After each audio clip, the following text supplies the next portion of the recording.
La nature ne sait pas faire autrement que de donner ses richesses. Chaque année, le monde végétal offre ses feuilles, ses fleurs, ses fruits et ses graines qui, à leur tour, deviendront plantes, arbustes ou arbres. L'homme a toujours profité de ce cycle d'abondance pour la culture vivrière en utilisant les graines offertes à chaque récolte. Depuis peu, ce cycle a été rompu. Plus question de faire ses propres graines. Les paysans doivent acheter les semences et renoncer à leur autonomie.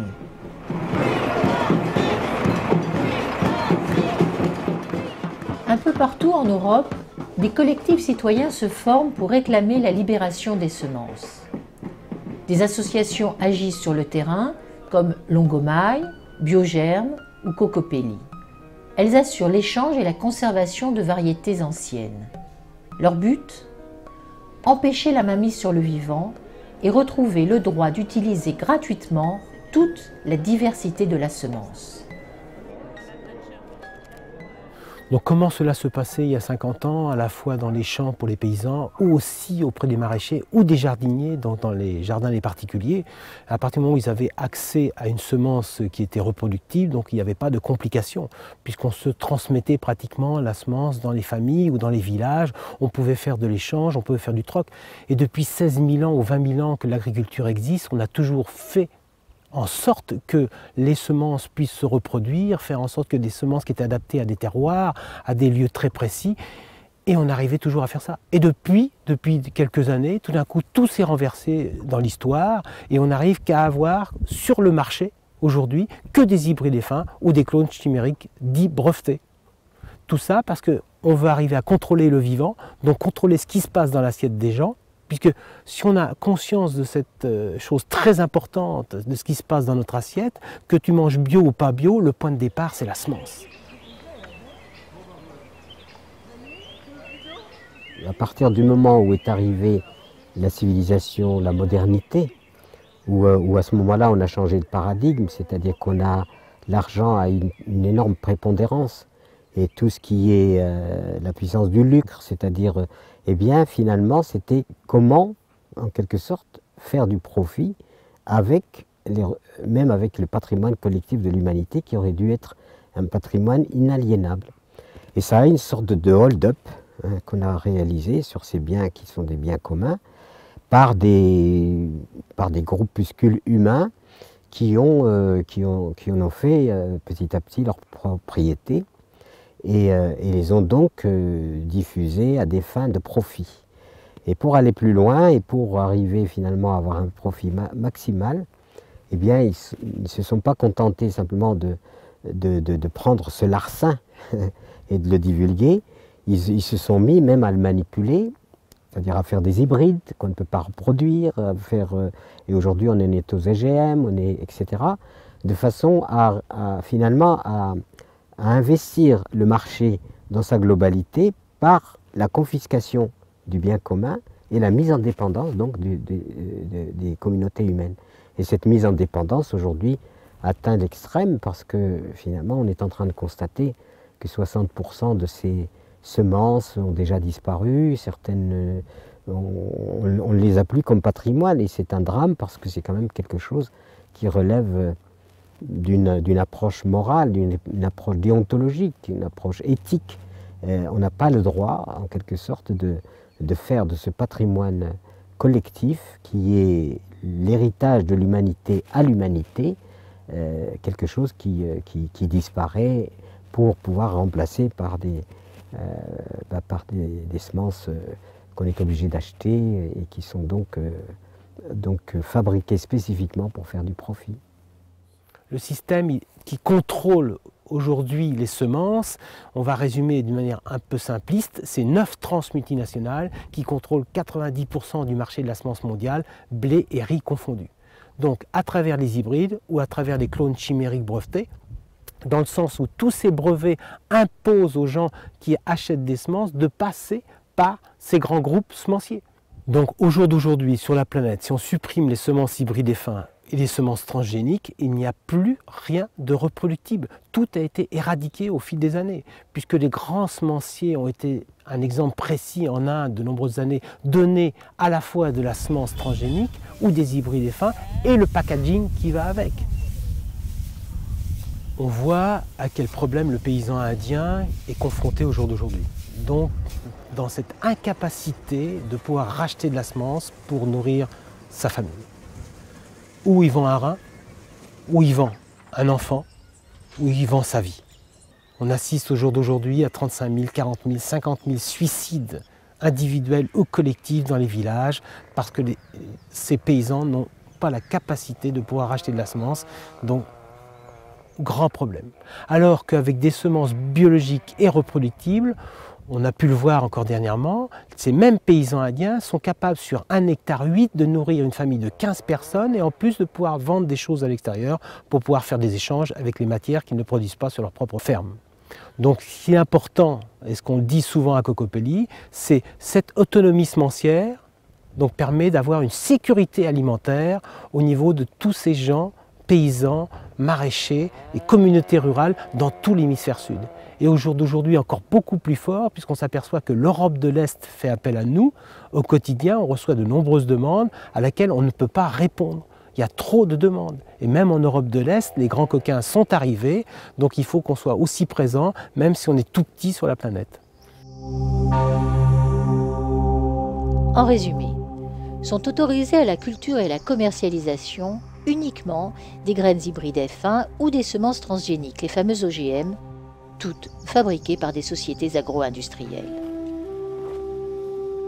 Alors, qu'est-ce qu'un hybride F1? Qu'est-ce qu'une plante OGM? Et que se cache-t-il derrière ces concepts?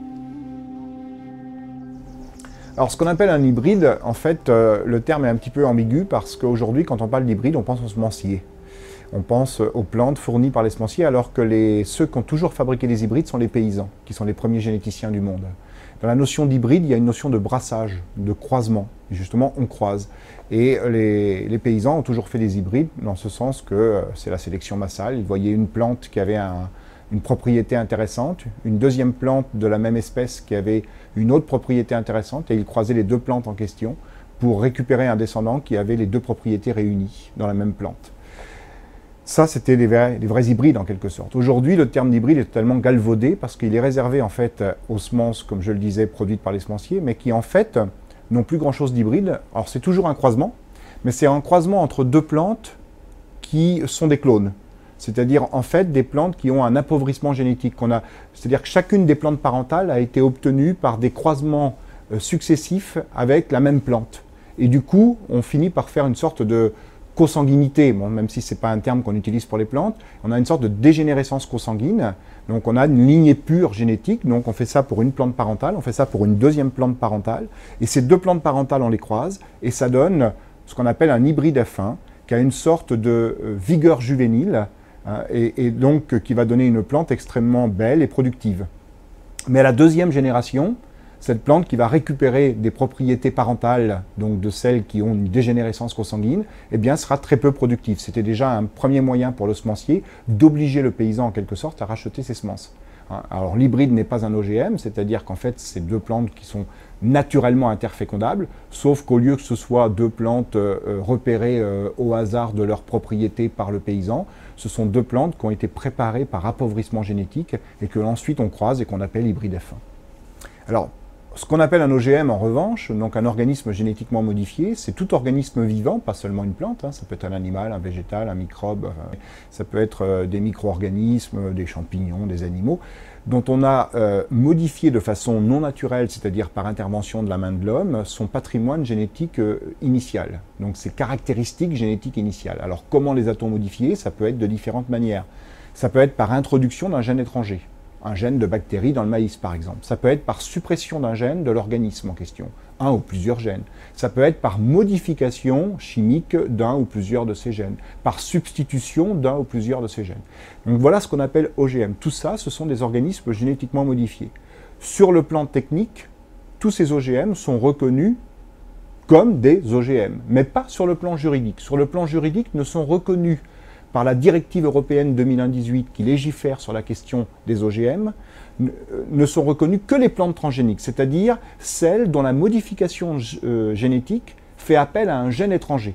Je disais par exemple un gène de bactérie dans le maïs. Ce gène étranger, on l'appelle un transgène. Et donc l'OGM qui en résulte s'appelle un organisme transgénique. Eh bien, les organismes transgéniques, qui sont bien sûr des OGM, puisqu'on a modifié de façon non naturelle leurs caractéristiques génétiques initiales par addition d'un ou plusieurs gènes étrangers provenant d'une autre espèce, eh bien, sont reconnus également comme des OGM sur le plan juridique. Mais tous les autres OGM, donc qui résultent d'une modification génétique qui ne fait pas appel à un gène étranger, donc qui ne sont pas transgéniques, eh bien qu'étant reconnus techniquement comme des OGM, ne le sont pas sur le plan juridique, et du coup échappent au champ d'application de la directive européenne. C'est par exemple le cas des plantes mutées, c'est-à-dire obtenues par une technique qui s'appelle la mutagénèse, donc qui n'est pas la transgénèse, et qui consiste à exposer les graines de la plante à un traitement chimique ou un traitement physique qui va provoquer des modifications dans la formulation chimique des gènes. Et comme les gènes détiennent le secret de fabrication des protéines, qui sont les acteurs de tous les processus biologiques qui ont lieu dans les cellules des organismes vivants, eh bien les gènes qui ont subi ces modifications chimiques vont donner naissance à des protéines qui sont elles-mêmes chimiquement modifiées et qui vont avoir des nouvelles propriétés, conférant à la plante des nouvelles caractéristiques, comme par exemple la tolérance à un herbicide.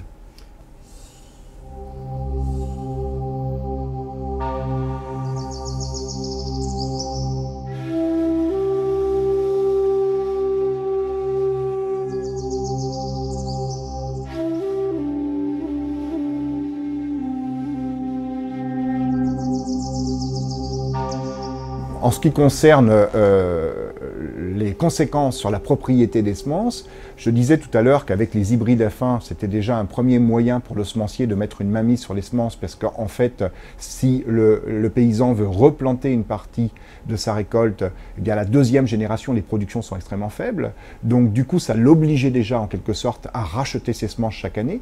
Avec l'OGM, il y a une dimension supplémentaire qui est en fait une stérilité juridique. Je parle pas de stérilité biologique. Les plantes OGM cultivées aujourd'hui ne sont pas stériles biologiquement, même s'il y a eu des tentatives en ce sens de la part des semenciers, avec notamment le maïs terminator. Mais les OGM cultivés actuellement dans le monde ne sont pas stériles sur le plan biologique. Mais je parle de stérilité juridique en ce sens que si l'agriculteur s'aventurait à vouloir replanter une partie des semences de sa culture OGM de l'année passée, eh bien, il s'expose à des poursuites judiciaires pour violation de brevets. Voilà, donc c'est vraiment pour le semencier une manière de mettre la ceinture et les bretelles en termes d'appropriation de la semence et de confiscation de la semence du paysan. Donc moi, en tant que scientifique, si je suis conscient de ces aspects-là, je ne peux pas non plus faire l'économie de l'aspect purement technique et de l'aspect purement sanitaire et environnemental. Parce qu'il y a bien sûr des risques de cet ordre-là également. C'est que la technologie OGM, quelle qu'elle soit, que ce soit transgénèse, mutagénèse, etc., c'est une technique totalement aléatoire. Et notamment en termes de risques sanitaires, c'est d'autant plus inquiétant que la quasi-totalité des plantes génétiquement modifiées cultivées aujourd'hui à la surface de la planète sont des plantes pesticides, c'est-à-dire des plantes qui ont été génétiquement modifiées pour accumuler un pesticide, soit parce qu'elles produisent un insecticide en permanence pour lutter contre un insecte ravageur, c'est le cas du Monsanto 810 qui fait l'actualité en France et en Europe, soit parce qu'elles ont été génétiquement modifiées pour ne plus mourir quand on les arrose avec un herbicide qui aurait dû les tuer, par exemple le Roundup, et donc ces plantes vont pouvoir accumuler cet herbicide dans leurs cellules. Et donc la moindre des choses serait que ces plantes soient effectivement évaluées comme des plantes, ça elles le sont, mais qu'elles soient aussi évaluées comme des pesticides. Et là, on est loin du compte, parce que les pesticides qui sont déjà bien insuffisamment évalués sont au moins évalués pendant 3 mois sur 3 espèces animales différentes, dont le rat et la souris, le troisième n'étant pas un rongeur, plus des tests à 2 ans sur le rat, en plus des tests à 3 mois. Eh bien, il n'y a aucune plante OGM pesticide qui n'a fait l'objet d'évaluations toxicologiques, je parle bien d'évaluations toxicologiques et pas nutritionnelles, de tests toxicologiques, c'est-à-dire avec analyse de sang, etc., chez les animaux qui ont été nourris avec cette plante, à plus de 3 mois sur une seule espèce animale. C'est-à-dire qu'on passe systématiquement à côté des éventuels effets chroniques. Et en plus, bon, cerise sur le gâteau, pour des raisons de protection industrielle, ces tests sont faits par des laboratoires choisis par les firmes semencières, ce qui rend l'évaluation, en plus d'être carencée, totalement opaque. Vous pouvez dormir tranquille, vous pouvez consommer tranquille, vous pouvez travailler tranquille. Les chiffres sont bons? Tout à fait, c'est merveilleux, c'est merveilleux. Nous sommes vraiment très contents. Il y a une espèce d'émancipation dans notre secteur assez incroyable. Même les Indiens nous rejoignent. Nous sommes ravis, ravis, ravis. Les paysans du monde veulent nos semences. Ils veulent acheter, ils veulent produire. Et oui, nous avons un souci constant pour les réglementations et donc nous voulons préserver les semences, les mettre dans un petit cahier et donc arrêter la naïveté des peuples qui soudain penseraient qu'on arriverait encore à garder les semences. Ce n'est plus possible. Le problème, c'est que les gens n'ont pas confiance, ils sont paranoïaques. Nous voulons leur bien, protéger l'environnement, éradiquer la faim dans le monde, monsieur. C'est ça qu'il faut comprendre. La semence est soumise pour sa commercialisation à une procédure d'inscription obligatoire sur un registre officiel qu'on appelle le catalogue officiel. Alors il y a plusieurs problèmes autour de cet enregistrement obligatoire. Le premier, c'est un problème de procédure essentiellement, puisque les semences sont soumises à une procédure d'enregistrement préalable, donc d'autorisation préalable de mise sur le marché, un peu comme les médicaments et les pesticides. Alors si on comprend bien pourquoi les médicaments et les pesticides sont soumis à un régime d'autorisation préalable comme ça, c'est parce qu'ils sont porteurs de risques pour la santé ou pour l'environnement. Avec les semences, le sujet est très différent, puisque la législation ne fait jamais référence à un quelconque risque sanitaire ou environnemental les concernant. Or, pourtant, on est soumis à un régime d'autorisation préalable de mise sur le marché, qui donc est disproportionné. Ensuite, en ce qui concerne toujours l'enregistrement de ces semences, elles doivent répondre à des critères pour l'inscription au catalogue. Et ces critères servent à un objectif qui a été défini dans les années 60 comme étant un objectif d'intérêt général auquel la législation se réfère sous l'expression progrès génétique. Donc le progrès génétique défini dans les années 60, il correspondait finalement à un objectif de sortie finalement de l'agriculture européenne de son arriération et de manière à ce que finalement elle suive un peu le modèle américain. Donc les objectifs que servent ces critères d'inscription au catalogue sont ceux de l'agriculture industrielle.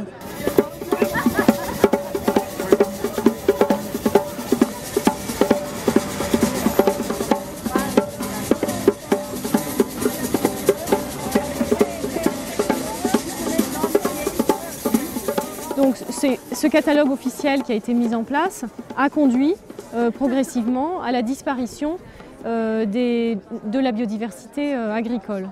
Ensuite, le dernier problème, c'est qu'il y a eu progressivement une superposition de la législation sur le commerce des semences avec la législation sur l'octroi de droits de propriété intellectuelle sur les semences. Et les critères d'inscription au catalogue, aujourd'hui, sont les mêmes que les critères d'octroi d'un droit de propriété intellectuelle sur les semences. Et la conséquence de ça, c'est finalement que les seules semences qui sont autorisées à la vente sont les semences qui sont protégées par un droit de propriété intellectuelle. Et tout le domaine public, le domaine de la propriété de tous finalement, ou de l'absence d'appropriation, a été rendu illégal. Ce qui est extrêmement choquant et qu'on ne voit dans aucun autre secteur de l'économie.